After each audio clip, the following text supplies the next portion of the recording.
Okay, fantastic to get us started in looking at issues in many, many perspectives. And already we've got some energy around this sort of dichotomy, so not such a tidy knot after all. So now I'd like to invite Francis McGuire, who is CEO of ACOA, and Ed to come to the stage. And there is going to be a conversation about Atlantic opportunities and the future of growth. So, when we're talking about, is it people, is it economy, what are those opportunities, and what is that basis for growth that exists here in Atlantic Canada? So with that, I'd like to invite Ed and Francis to come to the stage for a conversation. And again, we're starting to see some activity on Slido, so that's great. So throughout the conversation, if you could be populating your questions and voting up others' questions, that would be great. And if you're having any issues, you can see any one of the team that'll help you get connected. All right, thank you. Great. Okay. Francis McGuire, I think you have a few things you want to say off the top, and why don't we let you do that, and then I'll ask a few questions. So I'm squarely in Herb's camp, and Frank and I have disagreed many times throughout the years, so this is just fun. But I am going to take a step back, because this is it is the Frank McKenna policy platform. And I'm going to take it back to 1985, 86, because there's something happening in certainly the Maritimes that I think is not understood and is dramatic. And in 1985, I came down here. We were supposed to have an election quickly, and we didn't. It took 2 years. So we had a lot of time to talk about, well, what is it we want to do? And everybody thinks that Frank McKenna stands for jobs, jobs, jobs. And that's somewhat true. But more fundamentally, the discussion was always about we need to change the attitude of New Brunswickers. It wasn't the jobs is just a symptom of, if we don't change the attitude, then we are going nowhere. And cultural change, attitudinal change is one of the most difficult things to really manage. And it's one of the most difficult things to actually understand how this movement is occurring and to see it. But it is the old, I was going to use a football thing, but I see Scott's here, so I use a hockey stuff. If your team thinks it's going to lose before it gets on the ice, it's going to lose. And so you need to change that confidence. You need to change the attitude. So I'll bring you back to today and what's happening, because there is as big a fundamental shift in attitudes in the Maritimes, it's not so true in Newfoundland, that I have ever seen. And it's kind of like glacier, but people aren't seeing this. And so I'd like to point it out. And you'll see where the whole discussion about capital and labor and immigration actually fit in terms of what's happening. And I'm a bit of a Leninist. I always said movements and attitudes change because cadres get formed and cadres drive stuff. And there is a particular cadre happening today. So it all starts with, and I'm going to bring it down, not as an economist, but really down to the firm level economy, in terms of what is happening throughout the private sector. And it is dramatic. And this was not true 4 years ago. So to get a sense of how rapid this change is occurring, it is a very new phenomenon, and it's key. For 50 years, every single firm that I know in Atlantic Canada, with the exception perhaps of the big ones, McCain's and Irving's, were based on labor availability, cheap, available labor. And for 50 years, everybody's been saying, I got an extra order, I got to expand, it's easy, I buy another machine just like all the other ones, and I open up the door, there's 50 people for the 10 jobs I have, and I pick the people I want. We started to see this at the Business Council, and Adrian would have seen this about 5 years ago, where everybody at the Business Council was saying, well, actually, my number one problem is actually not finding people and labor. And we struggled for a couple of years saying, well, what do we do about it? How do we understand things? And we started to change our attitude towards what do we do? And I'll give you a micro sense of what is happening in just about every single company I've met since coming back at ACOA 10 months ago. Everybody will now say, my number one problem is I can't find people. And so there is a demand there at the micro level everywhere. And the first response that you see industry do, companies do, is move towards lean manufacturing. They have a plant, they have people, et cetera, and what they first try to do is say, how do I maximize what I can get out of that? And that started really in a holistic way probably 3 or 4 years ago. But lean manufacturing will let you make improvements with your current capital, your current plant, et cetera, for about 2 years. And 2 years into the process, you realize, I've got to do something else. The key is, once you've actually made that step into lean manufacturing, you've broken the glass. You've now said, oh my heavens, I can't do things like I did for 50 years. I now have to do things differently. And the differently are 2 streams. And on the one side, I have to get more people through immigration, or I really have to turn to mechanization, robots, things of that nature, capital investment.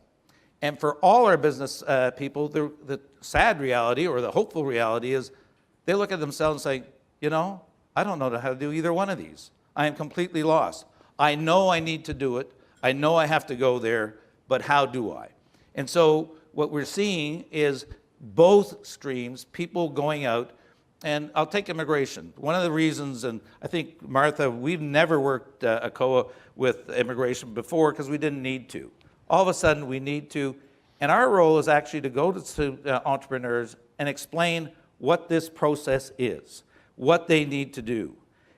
And you have no idea how many people, when we actually say to them, this is how it works, this is what you must do, get panicky and back away.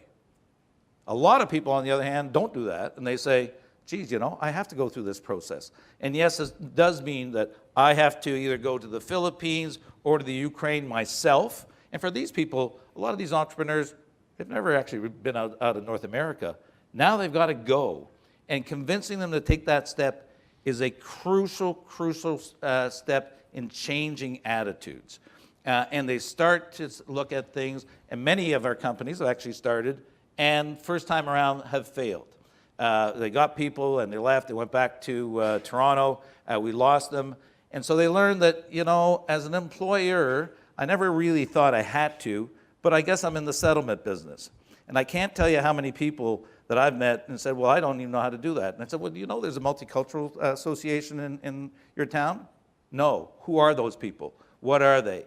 And for them to actually have to, for the first time, get out and go see these people and realize that they're in social development as well, and that if you're attracting workers, you better think about the spouse too, because the best way to, I use the word trap people in this region, is give both people in a lot of these couples jobs and employment, et cetera. And it's difficult for a lot of people. So immigration was the first part. But this is where the capital side comes in. Because these very same companies realize that they really have to mechanize, that now they have to invest in capital. And we see that throughout the region.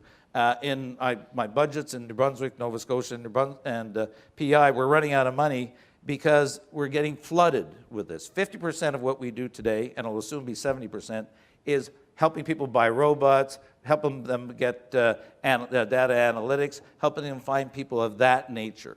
And that is a very virtuous cycle, because what happens as they do this, their productivity goes up, which is a key to Atlantic Canada advancing at the firm level. If you're not productive, you're not competitive. You're not competitive, you can't export, and you can't scale. I don't know how many people I've met that say, listen, I want to go sell in China, and we'll say, yeah, okay, that's great, so how much do you produce? Well, I could fill a container every month. And we look at them and say, we have no point you going, because if you can't fill the container every week, you're not going to make it. And you're not going to find, even with immigration, enough people. So if you don't scale up in terms of mechanizing, getting the latest technology, the latest capital, and we see our average, and how we see this at the micro level, is our average assistance to companies used to be about $400,000. They could expand a building, do something, et cetera. But now it's $2 and $3 million, because the good news on the capital side is that this technology is much more expensive, much more sophisticated, which now leads you to some of the labor talent. So some of the labor being brought in is really to do the lower-end jobs that Canadians, frankly, just don't want to do. So if you go down to St. George and you go down to see cooks, 40% of the people in that plant, 350 people, are people that have come in under temporary visas, but are now landed full-time. And you have this problem still, but it's evolving very quickly, of New Brunswickers being welcoming and saying, oh my God, this person's brown, what are they doing in my town? But what has happened in places like St. George is the same story in Meteghan in Nova Scotia, is that these people actually have kids. And the next thing you know, these kids are going to school. And this school that they were going to close, all of a sudden has a lot of people. And so all of a sudden the town starts to say, well, not only, because I really don't care if this fish plant is making money and doing things of that nature, but that's important to see these kids in our schools, keeping our teachers, keeping the grocery stores going.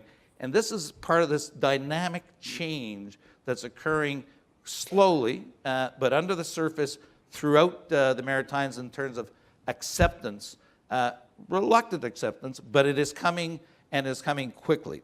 And so this dynamic, and I come back to, it is the employers of this. So I look in the 1990s, if I can say so, it was probably leadership-led, politically led in terms of change of attitudes. What's happening today is change in attitudes has been driven by entrepreneurs and business owners in the Maritimes. They are the forces, and they don't even know it until you tell them. They are the forces of social change in the Maritimes, and it's quite dramatic. And we come back to capital, we look at things like, geez, okay, so you got 40% of your workers in St. George that are foreign workers. In the next 3 years, in just aquaculture, we're going to see over $1 billion of private sector money going in directly into the expansion of that export industry. And by the way, they need not only workers at that level, but they also need people to make these robotics work. And the typical worker that is required is 2 years community college, 2 years engineering. They got to be able to fix the little machines physically, but they have to understand electronics, they have to understand that. And these jobs start everywhere at $80,000 apiece. And if you then come into our fiscal problem, we create jobs at $25,000 a year. It doesn't help the government. There's not a lot of tax coming out of that. You create a job at $80,000, it's important. And when we come to the retention of our young people, these are the type, our young people aren't going to go work in the fish plant, cutting fish. They're just not. Let's get our heads around that. But they will work on robotics. They will work in that plant, making the engineering work, doing these dynamics. And this is we haven't got our vocational schools there yet, but these are the jobs, and our universities as well, in terms of these are the jobs of the future that our kids want and that we need to create. So all this is happening. It's probably 3 to 4 years old. My guess is going to go on for another decade, and I think it is going to change the face of industry and society, at least in the Maritimes. Newfoundland has a different problem. How do you like that? All right, thank you. I think I'm done. Well, look, if the world is changing the way you say, and the role of business is changing, and their social drivers, and they recognize the number one problem is a people problem, and having the right skilled people. How does that change an agency like ACOA? I mean, how do you organize yourself? How is your business and your approach to business different? Dramatically. The first thing is we actually, for the first time, started to work with Immigration Canada. Never have done that before. And we put people out there saying, we need to go firm by firm, sit down with an employer, explain how the process goes, and you get a lot of, well, it'll take 6 months. Yeah, but it used to take 6 years. And if you talk to people that did do this, you have to explain that, yes, you have to go abroad. We're not going to pick the people for you. It's your responsibility. And that's a very difficult. So you actually have individual entrepreneurs, business people going abroad, going to the Ukraine, finding people in sheepskin coats, as Canada was first developed, Western Canada at least. We are a trading province or region. Trade is global. You have to be global. Get in a plane. You have to do it. And that is very unsettling, we understand. That's a big step for somebody that has 30 employees. Well, that's a big step for anyone. Go to the Ukraine, find workers. Yeah. Are you helping organize that? Yeah. It's between PEDAL here in New Brunswick and Immigration, the Post Abroad. This is where the drive from Ottawa is very helpful. Like, this would not have happened 4 years ago. And so it is a very dramatic change. And even, I would say, in fairness, people were saying, well, it's not happening quickly enough. Well, even the bureaucracy's got to get used to this change. This is a very large stuff for people to understand. But the other part of this change, though, and is just as important, is I have to adopt technology.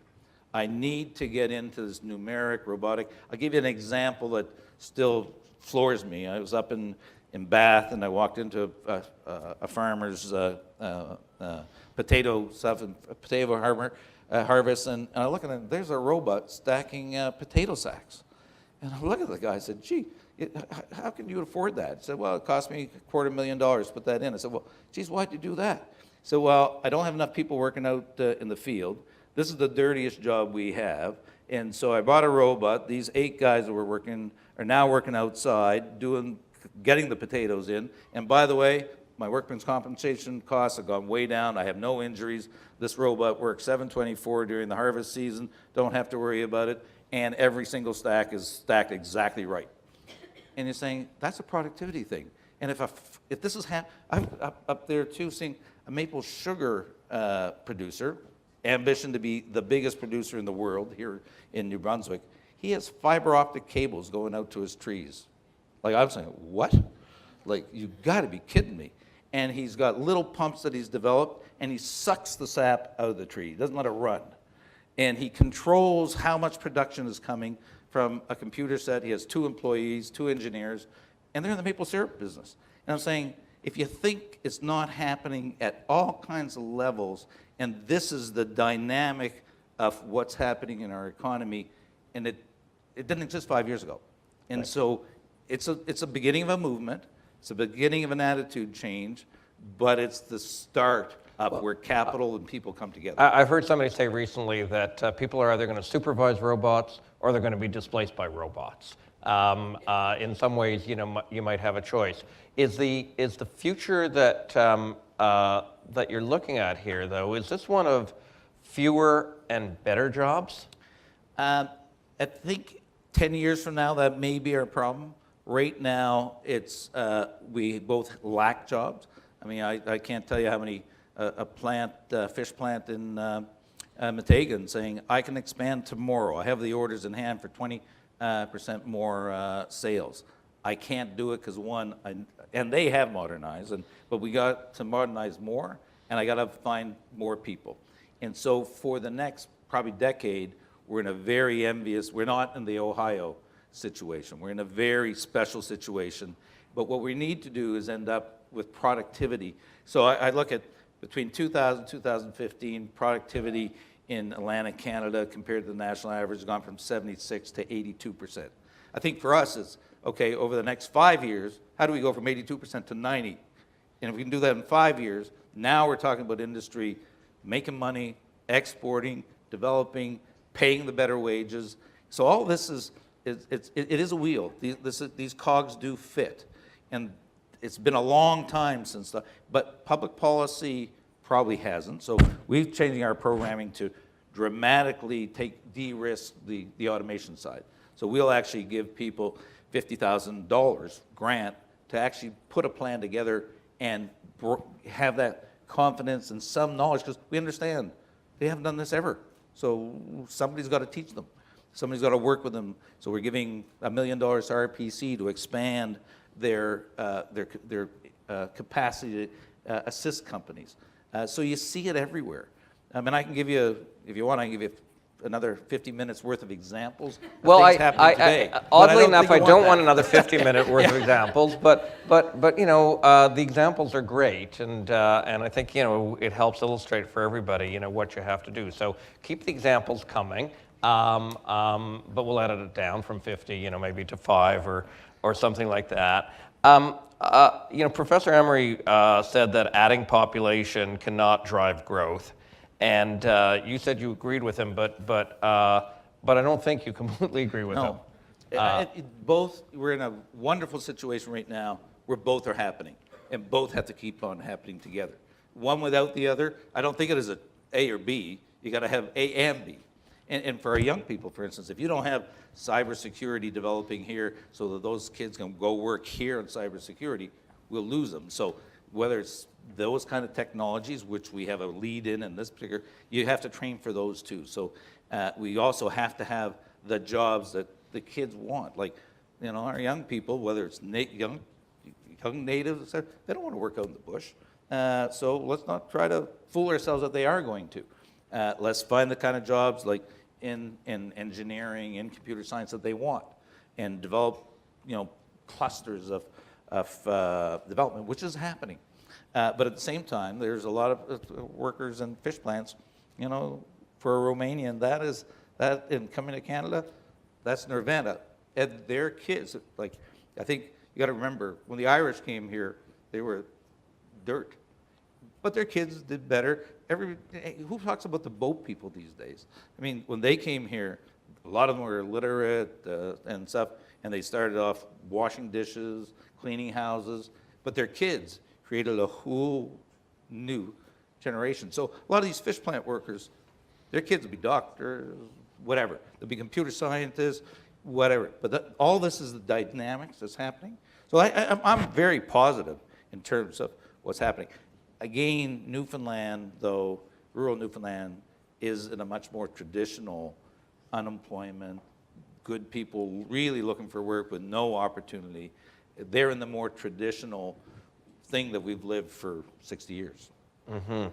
Okay, well, let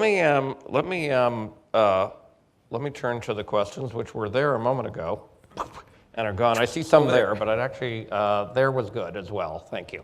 So how can, first question is, how can we build long-term connections between employers, settlement, multicultural organizations? And as I asked that question, I was thinking that, you know, an employer, an entrepreneur, a business owner has a lot of things on his or her mind. And attracting immigration is now a new one. But retaining those people and making sure there's the cultural connections, et cetera, how much is their responsibility, and how do they build those connections with people who really do have know-how? So let me be blunt. It's 100% their responsibility.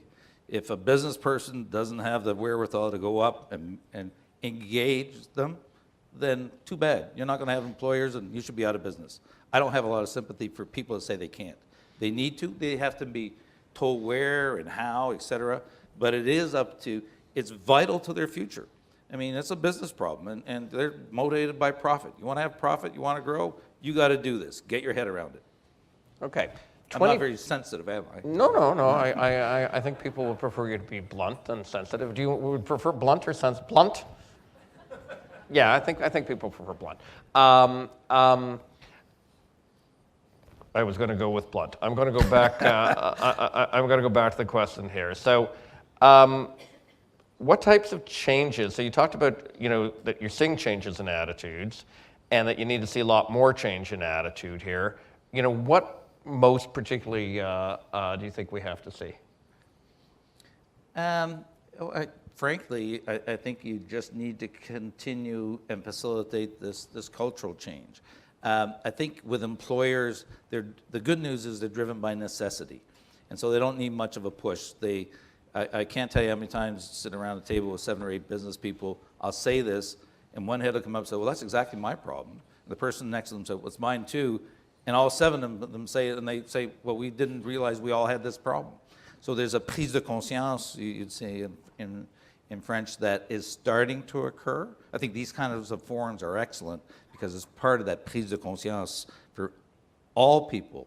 Because this is the beginning of a movement. We talk about glaciers, we talked about in 85, 87, how do we change attitudes? It doesn't happen overnight. You just got to keep on pushing it and talking about it, getting, I call it the cadres, you know, it's good Lennon, it's who are the leaders in society going to do this? It's going to end up very strangely, because most people think social change comes from social agencies, government. It's not. It's going to come from firms. Okay.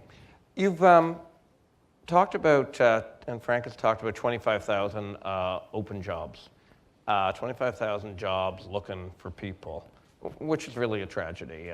It's more than a paradox. It really is a tragedy. The numbers of immigration that we're talking about is nowhere near 25,000 at the moment. So how do you plug that hole?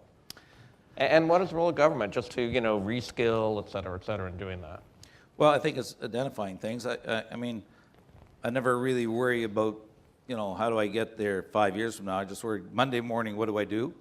And so I think you think about Monday morning, what do we do next? What's our next step? Let's take that step, but become clear what the other steps. So it is changing our programming to allow for this whole mechanization, whatever, Industry 4.0, whatever you want to call it, encouraging that, getting capital, encouraging capital.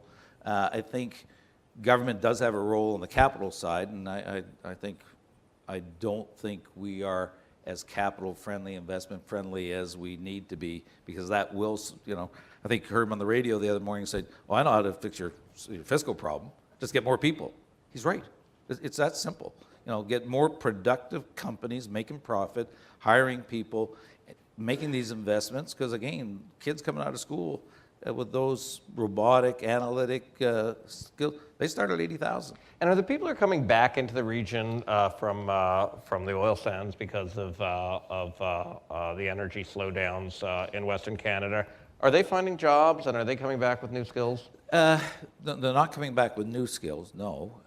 They are finding jobs when they want to. There's part, and I don't know enough of them, but talking to a lot of them, what really set in with them is fatigue. Like, you travel all the time. You do it for 4, 5, 6 years and make some money, it's great. After 10 years, I don't want to do that anymore. And I will take a job at 60, 70, 80,000. They won't take them at $14 an hour. So that part of, what you need in restaurants. So I mean, in Oxford, Nova Scotia yesterday, and the Irving station's got big signs out saying, if you smile, we'll hire you. I mean, it's Oxford, Nova Scotia. Like, they can't find people to pump gas. And I said, aren't there any kids here that want jobs? The answer are, any kid who wants a job has got a job in Oxford. And that's a pretty small place. So it tells you how profound this impact is, and it's affecting everybody. And this gap. Okay, well, thank you. I think we're going to wrap at this point. While there's still plenty to say, which is always better than having exhausted every possibility. But for those of you who want to hear 50 minutes of interesting stories and anecdotes about how that works, Francis is with us all day. So grab him on the side. Okay. Thank you very much. Thank you.